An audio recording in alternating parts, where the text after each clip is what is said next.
नमस्कार सर्वांना, मी कांचन स्वागत करते तुमचं आपल्या एका नवीन व्हिडिओमध्ये। तर कसे आहात सगळे? मजेतच ना? मजेतच राहा। तर आता पौष महिना चालू आहे। पौष महिन्यात असते ती संक्रांत आणि संक्रांतीच्या आदल्या दिवशी आपण करतो भोगीची भाजी। तर आज आपण भोगीच्या भाजीची रेसिपी बघणार आहोत। मस्त भोगीची भाजी आणि त्यासोबत तीळ लावून केलेली भाकरी मस्तच लागते। तर चला आपण रेसिपीला सुरुवात करूया। तर इथं मी अगोदर सर्व भाज्या स्वच्छ धुवून घेतल्या। तर मी भाजीसाठी घेवड्याची शेंगा, पावटा, वाटाणा, हरभरा, गाजर, बोर, एक बटाटा आणि एक वांगे घेतले। आणि इथं मी रात्रभर शेंगदाण्याने हरभरे भिजत ठेवले होते, ते पण त्यामध्ये ॲड करणार आहे। आणि अर्धा ग्लास पाणी टाकून सर्व भाज्या अगोदर उकळून घेणार आहेत। तर मी उकळायला ठेवलेत भाज्या। तुम्ही जर चॅनलवर नवीन असाल तर लाईक अँड सबस्क्राईब करायला विसरू नका। तर आता 5 मिनटं झालेत, तर आपण चेक करूया भाजी कितपत भाजी शिजल्यात त्या। तर इथं अर्धवट कच्ची भाजी असेल तर तेव्हा आपल्याला वांगे ॲड करायचे त्यामध्ये। तर हे चेक करू शकता आपण। तर अजून भाज्या एवढ्या पक्क्या शिजलेल्या नाहीत, तर आपण त्यामध्ये आता वांगं टाकूया। तर वांगं अगोदर टाकलं नव्हतं, कारण की पहिल्यांदा जर वांगं टाकलं ना शिजायला तर त्याचा खूपच गाळ होतो। वांगं टाकल्यानंतर 5 ते 7 मिनिट झालेत, तर आपण आता चेक करूया। तर हे बघा, इथं पूर्णपणे भाज्या शिजलेल्या आहेत। आता इथं मी सुकी भाजी बनवणार आहे, त्याच्यामुळे मी अगोदर भाज्या उकडून घेते।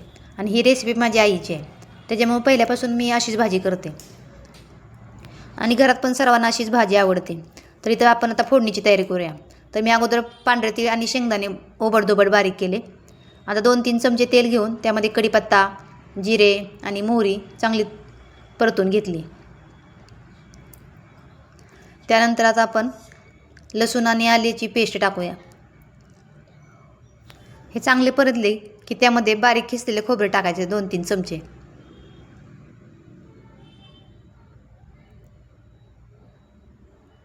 हे चांगले हलवून घ्यायचे आणि त्यामध्ये थोडे हळद आणि धने पावडर टाकायची। आणि मी इथं घरातला काळा मसाला टाकणार आहे। 2-3 चमचे काळा मसाला टाकला आणि चांगला परतून घ्यायचं मग। आणि त्यामध्ये वाफवून घेतलेल्या सगळ्या भाज्या टाकायच्या आणि मस्त एकजीव करून हलवून घ्यायचे। चांगले एकजीव करून हलवायचं, म्हणजे सगळा मसाला आहे ना मग भाज्यांना लागतो। तर हे बघा किती छान दिसते भाजी। तर ही भाजी मला तर खूपच आवडते। आपण आता भाजीमध्ये चवीपुरतं मीठ टाकूया आणि ओबडधोबड बारीक केले पांढरे तीळ आणि शेंगदाणे टाकून हलवून घेऊया भाजी चांगली। तर भरपूर सारे तीळ टाकायचे, तर तीळ टाकल्याने भाजी खूपच चविष्ट लागते। मग सर्व जिन्नस टाकल्यानंतर छान अशी भाजी परतून घ्यायची आणि नंतर एक वाफ द्यायला ठेवायची। तर बघा 5 मिनिटांनंतर एक वाफ देऊन घेतल्यानंतर किती छान दिसते भाजी। तर म्हणतात की हा जो भाजी खाईल तो वर्षभर निरोगी राहील। तर बघा किती छान वाफ बसली त्याला। आणि सर्वात शेवटी बारीक चिरलेली कोथिंबीर टाकायची आणि आता आपली भाजी तयार झाली। तर आपण आता भाजीसोबत खायला बाजरीची भाकरी करूया। तर आता मी बाजरीची भाकरी थापून घेतली, त्याला खूप सारे पांढरे तीळ लावायचे। आणि आता थंडी पण चालू असते, तर थंडीमध्ये आपल्याला उष्णतेची खूप गरज असते, त्यामुळे आपल्याला बाजरी आणि तीळ या दोन्ही गोष्टीपासून आपल्याला ऊर्जा आणि उष्णता भेटते। म्हणून भोगी दिवशी आपल्याला भोगीची भाजी आणि बाजरीची भाकरी करायची असते। तर इथं मी मस्त बाजरीची भाकरी थापून घेतली।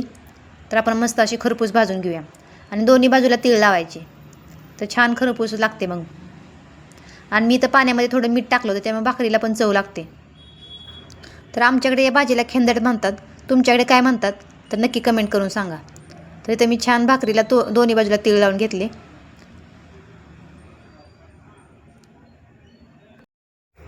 तर भोगी दिवशी मस्त खणी आणून त्यांची पूजाही केली जाते आणि त्यांना भाकरीचा आणि भाजीचा नैवेद्य दाखवला जातो।